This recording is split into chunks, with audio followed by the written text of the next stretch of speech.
네, 제가 부임하고 처음 그 수요 예배 설교를 할 때, 그때 제목이 하나님의 열심 교회라는 그 설교였습니다. 기억하시는지 모르겠지만, 네, 그랬습니다. 하나님께서 최초의 에덴 동산을 성전으로 세우셨죠. 그리고 에덴 동산이 망가져서 역사를 통해 지속적으로 하나님의 백성을 만날 교제 장소 성전을 세우셨습니다. 그리고 마지막에는 완전한 성전, 천국을 세워 하나님의 백성과 영원히 함께 사실 것입니다. 그것이 하나님께서 이 구원의 사역을 이루어 가시는 목적이라고 말씀드렸습니다. 그리고 이 땅에 교회를 세우는 것은 그 완전한 교회, 천국, 온전한 성전을 짓는 것과 연결되는 일이라고 말씀드렸죠. 그래서 우리가 이 땅에서 성전을 세워가야 하는 겁니다. 근데 성전에는 우리가 잘 알듯이 두 가지가 있죠. 교회에 있는 성전과 개인, 성령께서 거하는 개인, 내가 또 성전입니다. 교회를 세우는 것 이전에 먼저 성전 내 나를 세우는 게 선행이 돼야 되겠죠. 내가 먼저 성전으로 세워져 가야 그 다음에 누군가를 도와줄 수 있겠고 교회를 세워갈 수 있겠기 때문입니다. 오늘은 이 개인, 성전된 자신을 어떻게 세워가는지에 대한 그 방법을 나누려고 합니다. 그래서 오늘 제목이 개인 성전 건축입니다. 부제는 왜 변하지 않는가인데요. 그러니까 개인 성전 건축과 사실 변화와 연결되어 있기 때문에 그 답도 되겠기에 이렇게 제목을 정했습니다. 본문의 기록과 같이 우리 읽은 16절 말씀과 같이 우리가 이제 성령께서 거하시는 성전이라 말씀하고 계시잖아요. 우리가 이미 성전인데 성전을 짓는다는 게 무슨 말인가 의아해할 수도 있겠습니다. 우리 안에 성령께서 거하심으로 우리가 성전이 되었지만 그럼에도 불완전하다는 데 이유가 있습니다. 성전이라고 다 같은 성전이 아닙니다. 구약에서 솔로몬이 처음 성전을 지었을 때에는 그 성전에 하나님의 영광이 너무나 강하게 임하셔서 제사장이 서 있을 수도 없었습니다. 그때 성전에 임했던 하나님의 영광은 만져질 것 같은 무거운 사람을 내리 누르는 그 느낌이 피부로 느껴질 정도의 영광의 임재였죠. 그런데 그 같은 성전이 외형은 똑같은 성전인데 하나님께서 예레미야 선지자를 통해서 이것이 성전이라 하는 거짓말을 믿지 말라라고 선포하셨습니다. 또 동일한 성전인데 에스겔 선지서에서는 성전에서 하나님의 영광이 떠나가는 환상을 보여주셨습니다. 성전이라고 같은 성전이 아닌 겁니다. 우리도 성령께서 거하심으로 성전이 되었지만 솔로몬이 성전을 처음 봉헌했을 때, 모세가 성막을 처음 지었을 때처럼 하나님의 영광이 정말로 충만하게 드러나는 그런 성전이 되어야 하겠죠. 개인 성전 건축이란 성전된 개인이 하나님께서 거하시기에 적절하게 변화되는 것, 우리가 익히 들었던 말로는 성화와 같은 의미입니다. 먼저 왜 변화에 대해 말해야만 하는가를 짚고 넘어가는 게 필요할 것 같습니다. 변화는 항상 고통이 따르거든요. 꼭 변화해야 하는가? 그저 이대로 적당히 지내면 안 되나? 그렇게 생각할 수 있죠. 그렇지만 안타깝게도 안 됩니다. 우리 신앙의 목적은 아까 찬양대 찬양하신 것처럼 예수님을 닮는 것이거든요. 그건 변화를 얘기하는 거죠. 그렇죠? 그리고 우리 안에 생명이 있다면 생명은 반드시 변화를 만들어냅니다. 변화되지 않는다면 우리가 이전과 다르게 하나님을 닮아가는, 예수님을 닮아가는 거룩하게 되어져 가는, 신자답게 성도답게 되어져 가는 이 변화가 없다면 내가 하나님의 백성이라는 것을 증명할 방법이 없습니다. 성경에는 제 이름이 기록되어져 있지 않고요, 여러분의 이름도 쓰여져 있지 않습니다. 단지 하나님의 백성이 어떤 모습인지만 기록되어 있습니다. 내가 그 하나님의 백성의 모습으로 변화되어져 가고 있다면 내가 하나님의 백성이란 증거가 되는 거거든요. 그래서 변화는 선택이 아니라 필수입니다. 성화라고 부른다 말씀드렸죠. 이 변화를. 이런 말을 이제 들을 때 어떤 분이 이렇게 반박할지도 모르겠습니다. 성화는 성령의 역사이다. 성령의 역사이지만 역시 그 성령의 역사에는 우리가 함께 해야 되는 일, 성령님의 그 역사에 협조해야 되는 우리 편의 노력이 절대적입니다. 이게 어떠냐면요, 이렇게 말하기가 좀 이렇게 뭐랄까요, 이렇게 말하기가 좀 어렵지만 하나님의 역사는 하나님 50%, 사람의 노력 50%라고 말해도 크게 틀리지 않다고 생각합니다. 물론 하나님의 능력이 사람에 비해 절대적으로 비교할 수 없이 크시지만 사람이 기여하지 않으면 하나님의 일이 이루어지지 않는다는 측면에서 50대 50이라고 얘기할 수 있다는 겁니다. 사람의 기여도가 50%라는 의미가 아니라 사람이 기여하지 않으면, 여러분의 변화에 여러분이 성령님의 인도하심에 순종하지 않으면, 협조하지 않으면 그 변화는 일어나지 않습니다. 안타깝지만. 그래서 오늘 이 부분에 대해서, 우리 편에서 해야 될 일에 대해서 집중해서 볼 겁니다. 그러면 이 개인 성전 건축, 이 성화는 어떤 방향으로 이루어져야 되는가, 큰 틀에서 먼저 봐야 하겠습니다. 출애굽기 25장 40절 같이 읽어보겠습니다. 시작. 너는 삼가 이 산에서 내게 보인 양식대로 할지니라. 아멘. 자, 이 성전 그 건축에 대한 그 어떤 계시를 모세에게 주는 그 장면에서 기록된 말씀입니다. 내가 너에게 보인 그대로 해라, 그대로 만들어라. 역대상 28장 19절 읽겠습니다. 시작. 다윗이 이르되 여호와의 손이 내게 임하여 이 모든 일의 설계를 그려 나에게 알려주셨느니라. 아멘. 다윗이 이 성전 건축을 솔로몬에게 맡기면서 설계도를 주었습니다. 근데 그 설계도는 하나님의 영이, 여호와의 손이라고 되어 있죠. 그 하나님의 영, 하나님의 신이 다윗에게 임해서 설계도를 주셨다는 거죠. 성전 건축은 철저하게 하나님의 설계도대로 지어져야 했습니다. 특별히 모세가 성막을 짓고 나서 40장에 무엇이라 기록되어 있냐면 반복해서 하나님이 말씀하신 대로 되니라, 하나님이 말씀하신 대로 되니라. 그러니까 뭐 성막을 세우고 하나님 말씀하신 대로 되니라, 이런 식으로 그 말씀이 반복해서 7번이 나오거든요. 성전 건축은 하나님의 명령대로, 하나님의 설계도대로 지어져야만 합니다. 그리고 그렇게 지어졌을 때 하나님의 영이 그곳에 충만하게 임하셨던 거거든요. 개인 성전 건축도 역시 하나님의 말씀대로 이루어져야 합니다. 그럼 그 하나님의 설계도는 무엇이냐면 성도의 모습입니다. 성도의 모습. 신약에서 우리에게 주신 많은 명령이 있죠.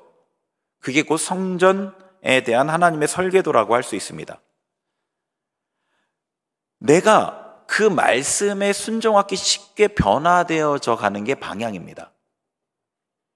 그러니까 하나님의 명령들이 있는데, 성도로서 행해야 될 그 하나님의 말씀들이 있는데, 그 말씀을 내가 순종하기 쉽게 되는 방향으로 변해져 가는 겁니다. 그게 성전 건축의 방향입니다.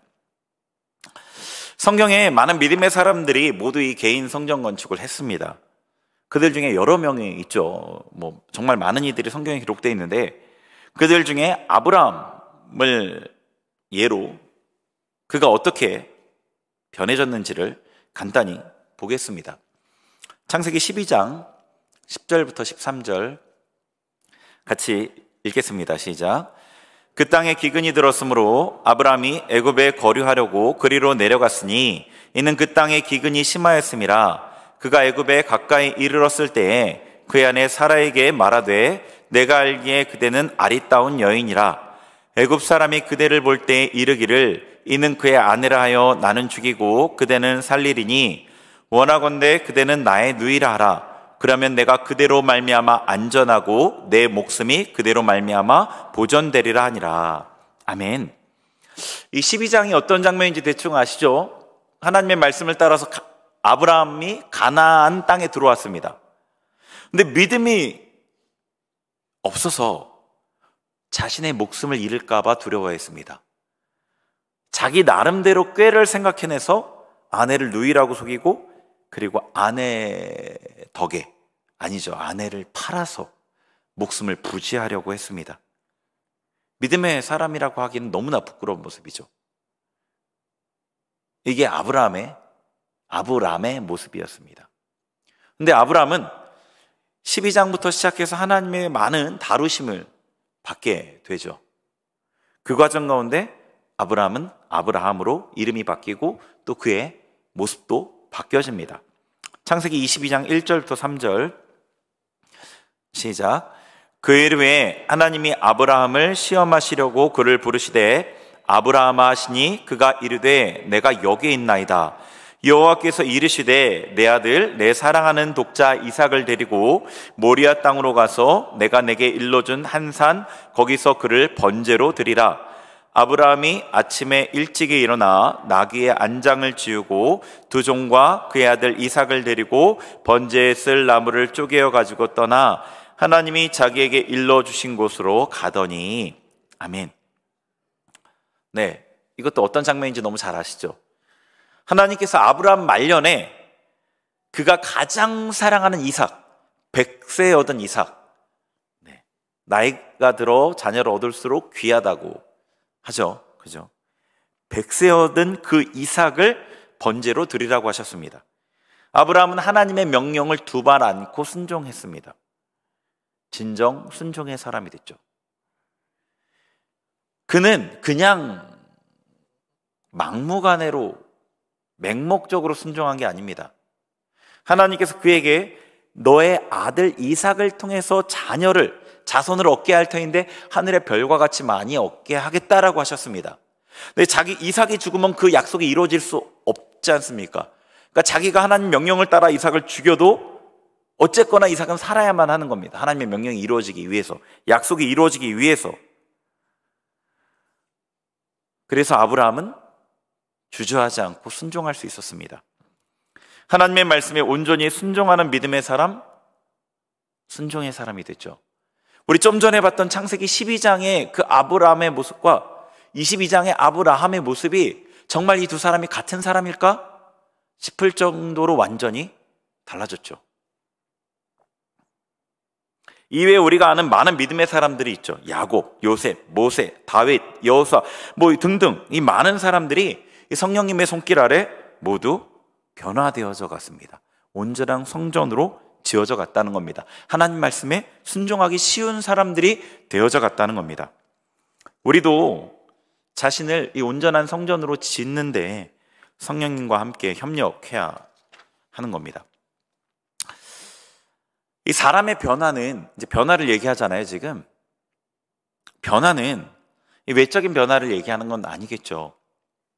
그렇다고 외적인 변화를 제외하는 것도 아닙니다.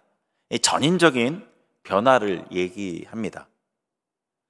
근데 이것을 말하기 위해서는 사람이 어떻게 구성되어져 있는지를 좀 아는 것이 필요합니다. 그래서 사람의 구성에 대해서 먼저 살펴보겠습니다. 데살로니가전서 5장 23절 같이 읽겠습니다. 시작. 평강의 하나님이 친히 너희를 온전히 거룩하게 하시고 또 너희의 온 영과 혼과 몸이 우리 주 예수 그리스도께서 강림하실 때에 흠없게 보존되기를 원하노라. 아멘. 자, 사도 바울은 이 데살로니가 교회의 교인들에게 그들의 영과 혼과 몸이 보존되기를 기도했습니다. 온전하기를. 물론 그래서 여기서 이제 영혼 몸으로 사람이 이렇게 구분해 볼 수 있다 얘기하죠. 그 근거 구절로. 물론 성경에서는 영혼을 하나로 말하는 구절도 많이 나옵니다. 그래서 사람을 영혼과 몸으로 생각하기도 합니다. 그런데 특히 성경의 이 서신서들 중에 보면은 우리의 영이 아닌 혼의 변화를 말하는 내용도 많이 나옵니다. 저는 제 생각은 성경이 서로 배치되지가 않잖아요. 성경은 한 권입니다. 이 안에 여러 권이 있지만 사실 한 권이거든요. 한 분 성령께서 쓰신 성경은 배치가 되지 않습니다. 저는 이걸 어떻게 이해하냐면요, 나의 외면과 내면을 구분할 때 영혼을 묶어서 말한다고 봅니다. 내 영혼이 주님을 찬양합니다 라는 거는 내 안에 있는 내 내면에 그것이 주님을 찬양한다, 이런 의미라고 봅니다. 그래서 우리 사람을 내면과 외면으로 구분할 수도 있고 내면의 영과 혼을 구분할 수도 있다 보는 거죠.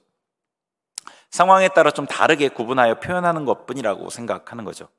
그리고 또 개인의 경험을 보면요, 보통 우리가 이 혼을 생각이나 감정이나 우리 어떤 의지를 인식하면서 살고, 특별히 영이 깨어나거나 은혜가 있을 때 영을 감지하는 경우가 있는 거죠. 자, 로마서 말씀도 한번 봐볼게요. 8장 16절 같이 읽겠습니다. 시작. 성령이 친히 우리 영과 더불어 우리가 하나님의 자녀인 것을 증언하시나니. 아멘. 그대로 보여주세요. 여기 보면은 우리가 하나님의 자녀라는 것을 알게 된 이유를 설명해 주고 있습니다. 우리가 어느 순간 예수님을 믿고 어느 순간 내가 하나님 자녀라는 게 그냥 알아지죠. 그죠? 배워서라기보다는 배워서 확인을 하지만 알아지는 게 있습니다. 확신으로 갖게 되는 게 있습니다. 그래서 모태 신앙인 분들 중에 어려서 교회를 다녔기 때문에 내가 하나님의 자녀라는 것을 배우기는 했지만 알아지지는 않아서 고민하는 경우들을 더러 볼 수가 있습니다. 그러다가 어느 순간 회심의 경험을 통해서 내가 하나님의 자녀라는 것이 알아지는 거죠.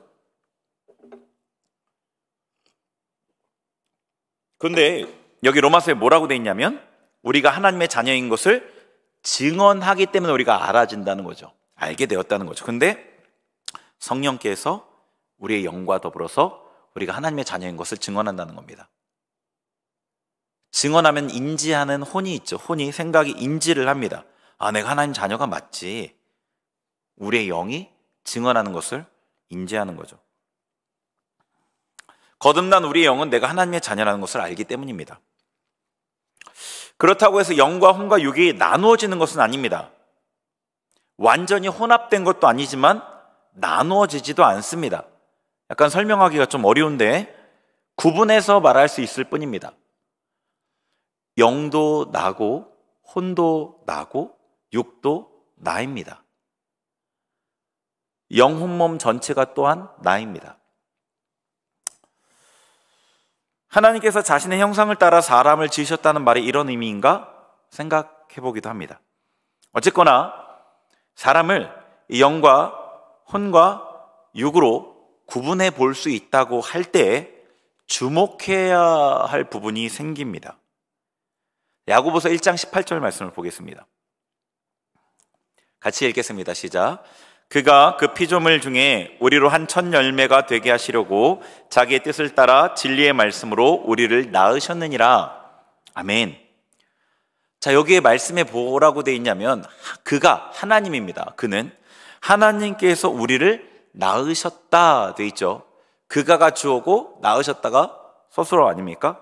우리는 목적어고요. 그 중간에 다른 거 빼고, 그럼 하나님이 우리를 낳으셨습니다. 하나님께서 우리를 낳으셨기 때문에 우리가 하나님의 자녀입니다. 이것을 우리는 거듭났다고 말하죠. 다시 태어났다. 그럼 무엇이 다시 태어났나요? 다시 태어난 겁니다. 새롭게. 무엇이 다시 태어났나요? 영과 혼과 몸으로 사람을 구분해 볼 수 있다고 할 때 무엇이 다시 태어났을까요? 몸은 다시 태어나지 않았습니다. 그죠? 예수님을 믿었을 때 몸에 어떤 변화를 겪은 분은 아무도 없었을 겁니다. 키가 달라진다던가 눈 색깔이 바뀐다던가 뭔가 몸의 변화를 느낀 분은 이 중에 아무도 없었을 겁니다. 혼의 변화도 아니겠죠. 우리가 경험적으로 알듯이 예수님을 믿은 다음에 우리의 생각이나 감정이나 의지가 그닥 바뀌지 않습니다. 그닥 많이 안 바뀝니다. 뭐 조금 바뀌는 경우 있죠. 근데 그닥 이 다시 태어났다고 할 만큼 큰 변화는 없습니다. 내 생각도 예전에 하던 그 생각, 가치관도 그대로 그 가치관, 감정도 똑같습니다. 그 말 들으면 똑같이 화냅니다. 성령이 충만한 그때는 화 안 내는 것 같은데 여전히 변하지 않았죠. 그런데 영은 다시 태어났습니다. 하나님을 알지도 못하고 예수님의 십자가를 믿지도 않고 하나님이 나를 사랑하는지도 모르고 하나님을 대적하고 믿음도 없고 영생도 없고 영에 속한 모든 것이 전혀 없었던 자가 그 모든 것을 알고 그 모든 것을 가진 자가 된 거죠. 네, 영이 다시 태어난 겁니다. 영만 거듭나고 혼과 육은 그대로입니다. 여기서 문제가 생기는 거죠. 영만 태어났고 혼과 육은 예전과 비슷하다는 거죠. 영은 하나님을 알고 하나님의 자녀이기에 하나님의 뜻대로 행하고 싶습니다. 그런데 혼은 이전과 비슷합니다. 변화돼도 조금만 변화됐습니다. 이전의 가치관, 생각, 욕심, 이전의 감정 반응, 상처, 자기중심성, 교만, 불평, 원망하는 습관, 이런 수많은 악한 습관들이 여전히 그대로 남아 있습니다. 그리고 몸은 그런 혼에 의해 길들여져 있습니다. 그런 종류의 행동이 쉽습니다. 불평이 쉽고요, 짜증이 쉽고요, 화내는 게 쉽고요, 눕는 게 쉽고요. 영은 이제 막 태어나서 힘이 약합니다. 어떤 일이 일어날까요? 우리가 다 경험했던 겁니다. 이전의 습관으로 돌아가는 일이 빈번하게 생깁니다. 영이 거듭났기에 이전과 다르게 하나님의 말씀을 어길 때에 죄책감이 느껴집니다. 그래서 회개하고 돌이키고 결단하지만 여전히 이전 습관이 많습니다. 여기서 씨름이 시작이 되는 거죠. 내 안에 계신 성령께서 이제 내 영과 함께 싸움을 시작하십니다. 내 혼에 정복되지 않은 영역들을 하나씩 정복해 가십니다. 거짓 가치관, 잘못된 감정 패턴, 욕심, 음란, 교만, 이런 것들을 하나씩 정복해 가시는 겁니다. 나와 함께 성령께서 싸우시는 거죠. 내가 성령의 편에 설 때 이 싸움에서 승리할 수 있는 거죠. 내가 포기하고 성령의 소리를 무시하고 이전의 습관대로 행하면 이 싸움에서 결코 승리할 수가 없습니다. 혼의 변화를 위해 싸움을 하는 그 사람이 변화하고 예수님을 닮아갑니다. 개인의 성전이 잘 지어져 갑니다. 그 사람 안에 성령의 임재가 점점 충만해집니다. 이 하나님께 정복되지 않은 영역들이 점점 줄어져 감을 통해서 성령의 다스림이 더 분명해지는 거죠. 그렇지만 이 혼의 변화를 위해 싸우지 않는 사람은 변화하지 않습니다. 그런 사람들은 자기를 변호하고 남을 탓하고 상황을 탓합니다. 자기를 사랑하고 자기 감정을 사랑하고 자기 상처를 사랑합니다. 오랜 신앙생활을 해도 예수님을 닮은 모습이 잘 나타나지 않고 개인의 성전이 지어지지 못합니다. 성령의 임재는 어떤 특정한 순간에 특별히 하나님께서 긍휼을 베푸실 때만 나타납니다. 이마저도 본인이 느끼기 좋을 뿐 그를 통해 다른 사람의 변화는 일어나기가 어렵습니다. 그 많은 하나님께 속하지 않은 것들이 성령의 나타남을 다 제한하기 때문이에요.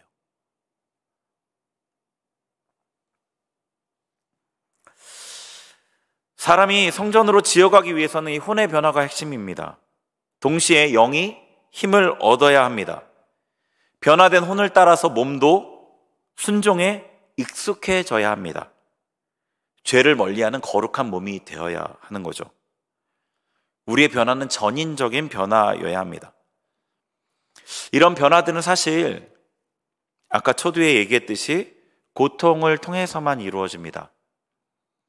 여러분도 종종 경험해 보셨을 거라 생각하는데요. 우리 주변 사람을 봐도 알고요. 많이 아프던가 큰 어려움을 겪던가 재정적인 어려움이나 관계 어려움 같은 거, 큰 실패를 겪던가 그러면 그 고통을 겪죠. 그리고 그 일이 지나고 나서 많이 변화되는 것을 보죠. 하나님께서 고통을 통해 우리를 연단하시고 변화시킵니다. 고통의 순간에, 그 문제의 순간에 우리 안에 죄악이 드러나고 죄악이 이제 숨어있던 것들이 전면으로 보이는 거죠. 인지가 되는 거예요, 자기 스스로. 그걸 갖고 기도하지 않을 수 없고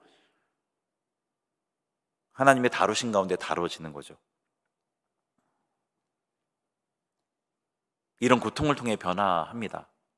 그러나 저는 여러분에게 좀 더 쉬운 방법이 있다는 것을 말씀드리려는 겁니다. 내가 적극적으로 하나님의 변화의 손길에 동참하는 것, 저는 이것을 고통을 줄이는 방법이라고 설명합니다. 고통을 줄일 수 있다고 설명합니다. 성경에도 야곱은 정말로 고통을 많이 당했습니다. 야곱은 내 족장 중에 제일 많이 기록되어 있거든요. 제일 파란만장한 삶을 살았죠. 험악한. 야곱이 바로 앞에 섰을 때, 바로 왕, 애굽의 왕 앞에 섰을 때 딱 이렇게 얘기해요. 제 나이의 연조가 조상만큼 길지 못하지만 130년을 살았습니다. 130년이 험악한 세월이라고 말합니다. 험악한 세월. 근데 반면에 이삭은 적혀있는 분량이 좀 짧죠. 그는 사실 많은 고통을 당하지 않았습니다. 물론 이삭도 고통을 겪긴 했지만요. 제가 드리는 말씀은 고통이 없는 방법이 아니라 좀 더 쉬운 방법이 있다는 거죠. 좀 더 고통을 겪지 않는 방법. 세 가지 방법으로 가능한데 말씀과 기도와 순종입니다. 그 중에 제일 중요한 게 순종인데요. 하나씩 살펴보겠습니다. 개인 성전을 건축하는 첫 번째 방법이 말씀 읽기인데요. 말씀을 읽을 때 어떤 효과를 통해 이렇게 되냐면요. 말씀을 읽을 때 생각이 정화되는 일들이 일어납니다. 특별히 많은 분량의 말씀을 읽을 때 우리 안에 세속적인 생각들, 하나님의 말씀에 반대되는 생각들이 정화됩니다. 제가 말하는 많은 분량이라는 것은 창세기 한 권 정도를 한 번에 읽는 분량입니다. 1시간 반에서 한 2시간 정도 읽는 분량인데요. 이렇게 꾸준히 수개월을 읽으면 세속적인 생각들이 정화됩니다. 끊이지 않고 떠오르는 생각으로 고통당하는 분들에게는 굉장히 좋은 처방입니다. 초대교회 성도들이 성경을 읽는 여러 방법 중에 이런 많은 분량의 성경 읽기 방법이 있었습니다.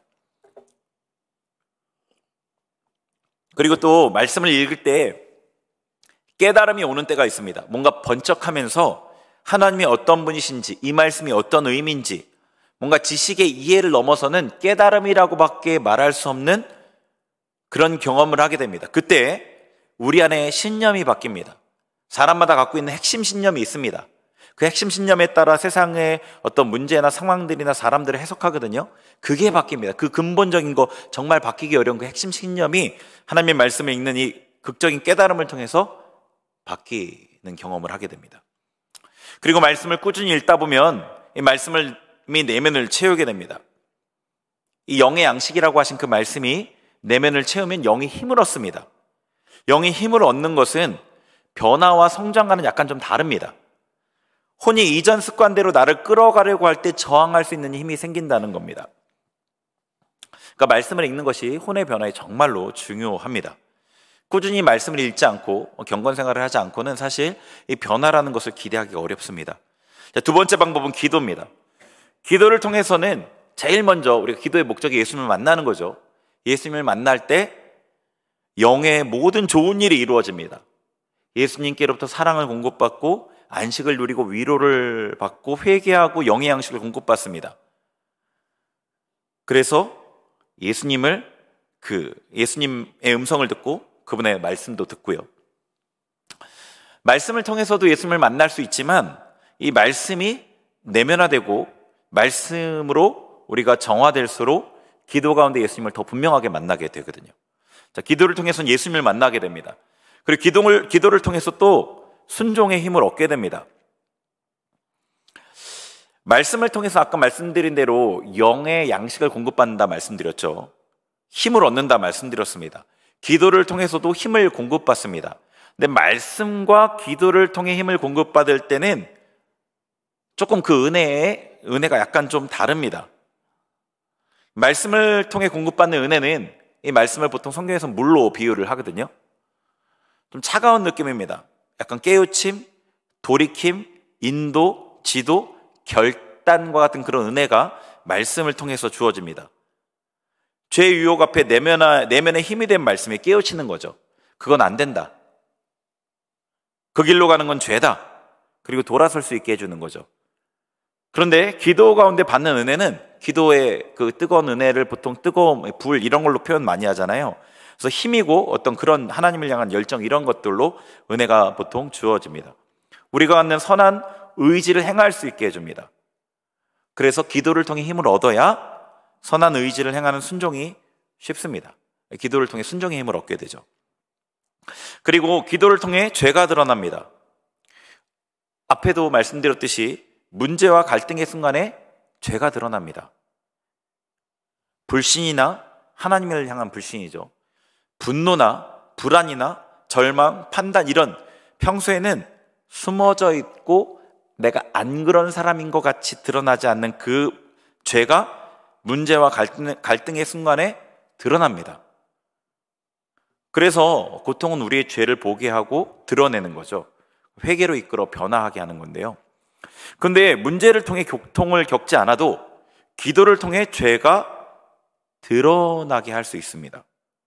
특히 강한 기도를 통해서 내면의 죄가 드러나고 이를 하나님 앞에 회개하고 그것을 위해 기도할 때 변화를 위해 하나님 이 죄로부터 저를 구원해 주세요 이런 변화를 위해 기도할 때 죄의 영향력이 줄어들게 됩니다. 그리고 개인 성전 건축을 위한 세 번째 방법이 순종인데요. 이게 제일 중요하다고 말씀드렸죠. 결국 말씀과 기도는 순종을 위한 것이기 때문입니다. 순종하면 성령이 충만해지기 때문에 순종이 또 중요한 방법입니다. 우리가 순종할 때 우리는 하나님을 인정하는 것이죠. 성령께서 우리의 의지를 따라 우리 안에 충만해집니다. 내가 하나님 인정하니까요. 성령이 충만해지면 성령의 음성이 또렷해지고 순종하기 쉬워집니다. 그런데 반대로 불순종은 우리 안에 성령을 소멸시킵니다. 성령께서 우리 안에 없어진다는 뜻이 아니라 불이 꺼지듯 사그라든다는 뜻입니다. 그리고 또 순종은 말씀이 내 안에 더 깊이 들어와 자리하게 합니다. 순종을 통해서 말씀이 더 깊게 들어와집니다. 이게 깊게 들어온다는 하여튼 설명하기는 좀 깊게 들어와집니다. 그러면은 그 원래 들어오기 이전에 그 자리에 차지하고 있었던 말씀에 반대되는 죄가 있잖아요. 그게 줄어들게 되는 거죠. 반대로 생각과 감정과 의지의 영역에 자리한 악한 것들이 있습니다. 악한 생각, 악한 감정, 악한 의지요. 이것들의 공통점은 자기중심성이고요. 안목의 정욕, 이생의 자랑, 육신의 정욕의 표현입니다. 이 악한 생각과 악한 감정, 악한 의지는요. 순종을 통해 말씀이 성령께서 내면에 깊이 들어올수록 그 혼에 자리하고 있던 악함이 줄어듭니다. 이 과정이 반복되어야 합니다. 중간에 실수해서 넘어질 수도 있지만 중단하시면 안 되고요. 계속해야 합니다. 순종을 통해 말씀이 내면화됨으로 우리 개인 성전 건축이 되게 되죠. 이 세 번째는 결정적인 순간의 순종이 우리 안에 어둠을 쫓아내는 거죠. 가장 중요한 단계라고 저는 보는데요. 결정적 순간의 순종이라고 저는 말하는데요. 이 결정적 순간이라는 것은 어떤 순간이냐면 우리가 순종과 불순종을 선택할 수 있는 그 순간입니다. 이게 무슨 얘기냐면 죄의 습관에 우리가 변화되기 전에는 죄의 영향력이 강하기 때문에 죄의 습관 때문에 순종을 선택하기가 어렵습니다. 이쪽이 강하니까요. 그리고 이 변화된 이후에는 성령의 인도함 때문에 오히려 불순종을 선택하기가 어렵게 됩니다. 이게 양끝으로 갈수록 더 명확해지겠죠. 근데 그 어느 순간 내 안에 죄도 아닌 성령도 아닌 나의 선택이 가장 크게 영향을 끼치는 그 순간에 어떤 선택을 하느냐가 가장 중요합니다. 이거는 내가 어디에 속했는지를 정확하게 보여주는 것이고요. 그때 성령님을 선택하는 것은 내가 이제는 그 죄와 완전히 결별했다는 결정적인 증거이기 때문에 그렇습니다. 이런 결정적 순간의 순종을 통해서 내 안에 얻은 크게 힘을 잃게 됩니다. 특정 종류의 어떤 큰 덩어리의 죄들이 있죠. 분노나 음란, 자기 비하, 하여튼 좀 어떤 사람이 갖고 있는 특정한 큰 죄가 있는데 그런 죄도 이 결정적인 순종을 통해서 극적으로 사라지게 됩니다. 물론 이 결정적인 순간의 순종은 말처럼 쉽지는 않습니다. 근데 말씀과 기도 안에서 성령님을 의지한다면 누구나 가능합니다. 어둠의 힘이 강한 것은 사실이지만 우리 성령께서는 전능하시기 때문입니다. 제 개인 성전 건축에 대해 살펴봤습니다. 조금 어찌 보면은 생소할 수도 있는 내용이지만 이 개인 성전 건축을 그러니까 성화죠. 자신의 내면의 변화죠. 이 부분에 대해서 우리가 집중하지 않는다면 우리의 신앙생활은 항상 말과 생각에 머무를 수밖에 없습니다. 진짜 열매를 맺기 어렵고 진정한 자유를 누리기 어렵게 되는 거죠. 개인 성전 건축의 필수는 말씀과 기도의 경건 생활이고요. 그에 따른 순종입니다. 이 모든 것은 성령의 도움으로 가능하죠. 꾸준하고 충분한 경건 생활 가운데 혼의 어둠과 싸우고요. 영의 강건함을 위해 매일 하나님께 은혜를 받아 순종하면 우리의 성전은 하나님의 설계도대로 온전히 지어져 갑니다. 교회사에 나타난 그 믿음의 영웅들 있잖아요. 되게 대단하신 분들이 있습니다. 조지 위필드 이런 분들 전기를 읽어봤는데 정말 대단하시더라고요. 그런 영웅들처럼 하나님의 영광이 충만하게 나타나는 성전이 여러분이 제가 될 수가 있습니다.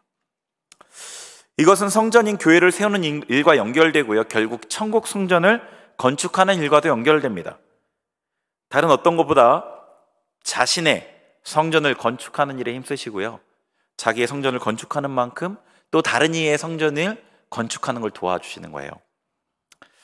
그렇게 진정으로 힘써야 될 것에 힘쓰는 우리가 되기를 축원합니다. 아멘. 저희 같이 찬양하고 기도하겠습니다.